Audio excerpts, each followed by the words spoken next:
younger players. Andrew Easton. The day's news and the people making it. BBC Hereford and Worcester.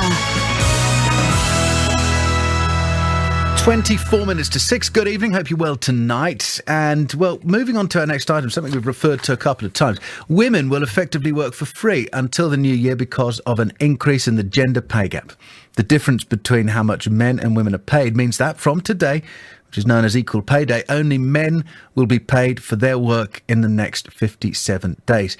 New analysis of official figures by Labour shows women in the West Midlands are being paid £9.67 compared to the £12 men get. I assume that is per hour. Scarlet Harris is an equalities officer on women's issues for the TUC. I asked her how this can be happening. That's a good question. It's 40 years since the Equal Pay Act was passed. And as you say, today's the day, effectively, that women stop being paid because there's a 15% gender pay gap, which has grown in the last year. So that's the first time it grew in 10 years, and we've seen it increasing. It's an odd thing to be talking about, really, in 2014. And put the gender side of things aside. I know it's the heart of the story. But you assume that a job gets advertised and whoever does the job gets paid a wage, regardless of who you are. You would think so, but that's not necessarily happening. It's a complex thing. Part of it is about where women work, which is often in lower paid jobs like cleaning and caring and catering and those kind of jobs that just don't attract the same kind of salaries. But it's not just that. Our research has found that even full-time female solicitors earn £10,000 less than their male counterparts. So even where it's exactly the same job in exactly the same industry, women are losing out. And that's the bit I want to focus on, because if you do take a clearly lower paid job in a more manual type of industry, then you perhaps can expect a lower wage. But if you are working in a job where there is a guy that is earning more money for doing effectively the same thing, how do you go about tackling that? I think there's lots that can be done. There's lots that employers can do. And I think one of the crucial things is this boils down to transparency. And there are lots of employers that don't publish what they pay, what their different pay scales are. And they don't report on whether there are any gender pay gaps. So one of the things the TUC has been calling for is that all employers should publish an equal pay audit. And they shouldn't just publish it, they should act on it. They should publish a clear strategy of what they're going to do to close any gender pay gaps that they find in their organisation. So that's one thing. And the other thing is that the government's got a role in tackling low pay, because as I say, a lot of this is about women working in lower paid sectors. And so just by increasing the minimum wage, for example, you'd see some improvement in the gender pay gap. But isn't that their choice? Choice is a tricky thing. I think people don't necessarily choose to work in a low-paid job. I think the choices people make about their jobs are often quite limited. Often women are very qualified and have skills and start off in quite a good job, but after having children, find that the only jobs that they can find which fit in with looking after children and that they can do on a part-time basis are much lower paid and are quite beneath their skills level. So you do often find women who actually could be doing much more challenging, higher skilled, higher paid jobs, but just can't because there aren't the high quality part-time jobs out there. Would it be a Neanderthal attitude of mine to say maybe you choose between being a family person or a career person? You can't have both. Well, if that's true, then that's true for men too. And it seems that it's women who are taking this hit on their pay rather than men. And it would be great to see more men making that choice as well, so it's not women sacrificing their careers. What do you think of this? That's Scarlet Harris, an equalities officer on women's issues for the TUC. Mike Buchanan's here now. He is the leader of the political party Justice for Men and Boys. Hi, Mike. Yes, hello, Andrew. You've just listened to what Scarlet Harris told me just before we came on here. What do you think of what she says? Oh, goodness. I wish we had an hour for this, Andrew. We don't compact it. It is, I mean, there is a gender pay gap, but it has absolutely nothing to do with employers paying women less than men, which is the feminist narrative. It's the narrative of the TUC, or part of it anyway, and the Forces Society, who co-published this report. It's got everything to do with the consequences of choices, Andrew.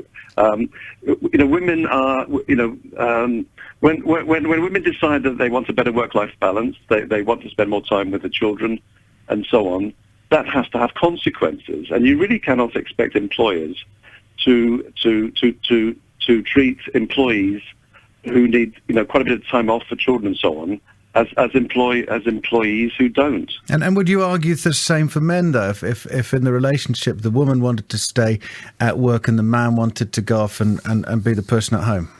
Of course, but the reality is that, in most couples, a lot of this, Andrew, is fighting biology. In the majority of cases where men are at home looking after children, it's because they're unemployed. Perhaps their wife's career has progressed better. But as far as just returning to the gender pay gap. Last night we posted a link to a 40-page report by William Collins, a very important blogger, about the gender pay gap.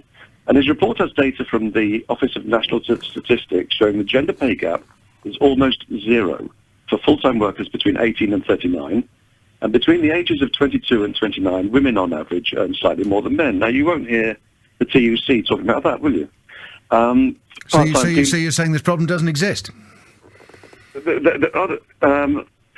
It's not a problem. No, it's not a problem. The gender pay gap, where it exists, and it's principally above the age of 40, is the is the result of the choices men and women make with their lives. So, for example, women, even today, Andrew, women are far more likely than men to work part-time, whereas men are typically full-time workers throughout their lives. And go on. I'm listening to you. I'm listening. Yeah.